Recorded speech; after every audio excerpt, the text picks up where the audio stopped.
Eto na nga at biglang may tumawag sa phone. Kaya naman, Jubes, rampa na!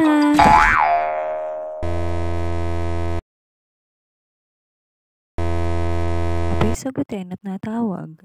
Ayun, naghahanap ng dahon ng guyabano at dahon ng tuba, herbal para sa best friend niya. Kasi daw sumasakit na daw mga kasukasuan. Todo isip naman ako kung saan ako makakakuha ng dahon ng guyabano. Wala na kasi sa amin. Pero andito lang pala sa likod ng bahay ng nanay ko. Guyabano sa bintana ni Lol Ali. Kasi sa amin, Oh, napaka-healthy ng guyabano, oh. Kaya buti na lang, may tanim pala ang nanay na mahal ko. pag bumunga to, dito lang sa bintana, pipitasin. Wow. Thank you, Lola Aling, sa guyabano. Dahon ng guyabano. Naghanap din ako syempre ng dahon ng tuba. Ako ako ng tuba, Kaya Jubes, rampa na. Sungkitin mo na yung tuba.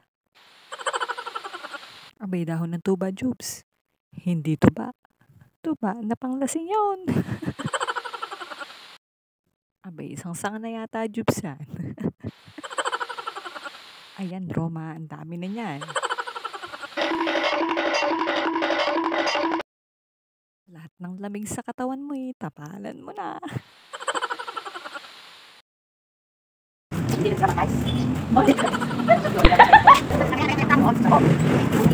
Ayan na, Roma. Ron, para sa'yo yung tuba, itapal mo sa mga suka-suka sa likod at lamig. Tapos, eto naman ay guyabano. Guyabano, dadalhin sa'yo ni Tinet. Yan. Sa best friend mo. Ayan na, Rom. Mahal na mahal ka talaga ng best friend mo. Kung ikaw inubo, tapalan lang ang likod at dibdib. Ginagawa ko din yan kasi nakakalis daw yan ng lamig-lamig. Dahon ng guyabano mo. Tagalooban, lahat-lahat. Hingi ka ng bibigay ng best friend mo yun sa'yo. O, buti, kinanani, maraming dahon ng guyabano. Walang anuman. Kayo, anong herbal ang gusto nyo? Kuha ko kayo. Don't forget to like, share, and subscribe. Jubes Kapu Vlog. Rampa na!